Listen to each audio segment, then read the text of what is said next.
Well, along came a dictator strong enough to carry this out.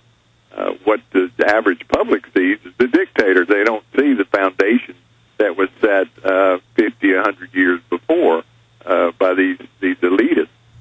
One of the things that scares me in this bill, it describes taking over the entire medical education system.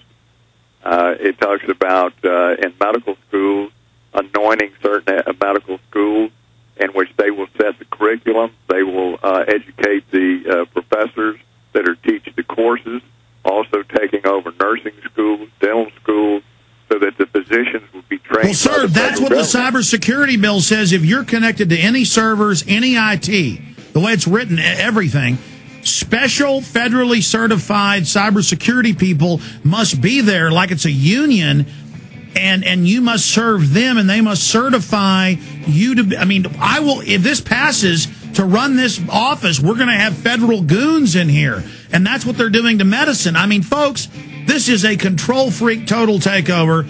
Your phone calls, I promise, when we come back. 3 million plus edible. Man, I wanted to get into things to protect yourself from this flu. Does Dr. Blaylock think it's all hype? Does the vaccine cause a hemorrhagic response?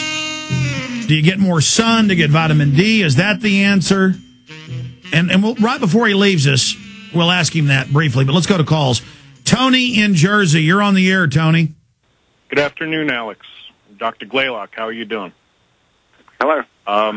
I have a couple of questions about the swine flu shot, also, about the health care, but I'd like to make 2 comments, if I may, Alex.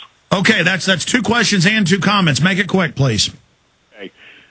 Number 1, I do have some very interesting things that I'd like to discuss with you at a later time. I have your number. I'll get in touch with you. Okay. Second,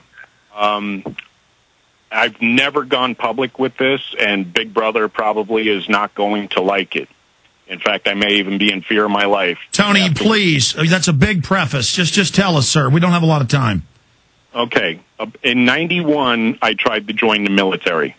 I went through the MEPS process where, it's the Military Entrance Process Center, where they give you shots and take your physical and all that stuff.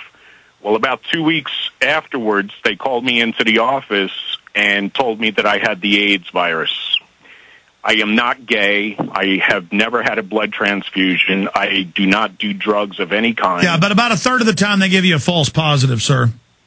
Right. Well, anyway, it turns out that that's what it is. And after research and everything, I know where I got it, And so my question is, number 1, with someone in that situation, how is the swine flu vaccine and the health care going to affect them? All right, listen, I appreciate your call. He's saying if he has an HIV virus, well, what will this do? Well, if you have an HIV virus, you shouldn't have any vaccine. Number 1, they don't work. Number 2 is if you have the vaccine and you're immunocompromised, you run a very high risk of developing autoimmune disease. So you're in a special category where most people's evaluation, you should not be vaccinated, and it's not going to protect you. So that would be my opinion. Doctor, what about this spin we hear that before you're not supposed to vaccinate pregnant women, but now, that's the group that needs it first? Is that some attempt to make the vaccine look safe, or why pregnant women first?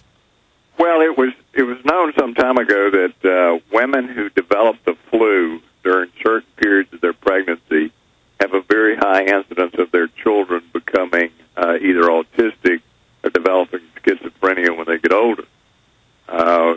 The incidence rate is high as 7 to 12-fold higher.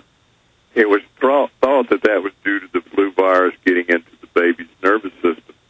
The studies have since shown that it's not that at all. It's the fact that mother's immune system is activated, and it's the immune cytokines that enter the baby that produce the damage. Well, so the same information you discovered decades ago is now admitted in the medical journals. Sure. And when you do this vaccination process, what you're doing, you're repeating that. You're massively increasing the pregnant woman's immune system cytokines, raising her baby's risk of autism or developing schizophrenia. And is that because the baby own immune system attacks its nerves, or? Yeah, it activates the immune system in the baby's brain, the microglia, producing this immunoexcitotoxic reaction. But that's been well demonstrated. They even know which cytokine does it, interleukin-6. So they know this. They know this, oh, yeah. And they're telling women take it. I know, and to me, it's just, I think it's the most insane thing you could possibly do. This has a very low communicability, this virus.